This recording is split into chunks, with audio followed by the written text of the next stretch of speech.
ده اول فرع لشوايه الخليج في المملكه، وموجود هنا في الخبر من 40 سنه، وبعد 20 سنه الرياض دخلت اللعبه.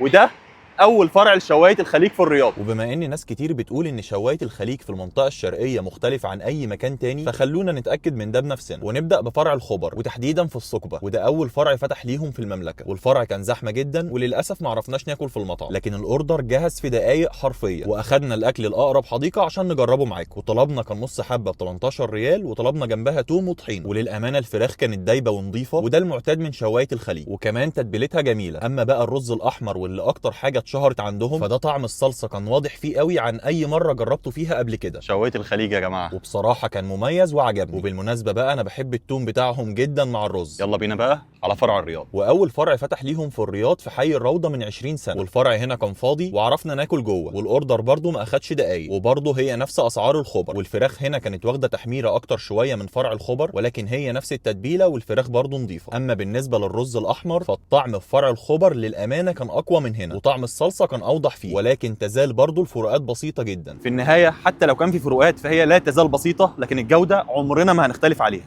وشوايه الخليج واحد من البراندات اللي قدرت تحافظ على نفسها في المملكه على مر السنين. كده الفيديو خلص، اشوفكم على خير، سلام.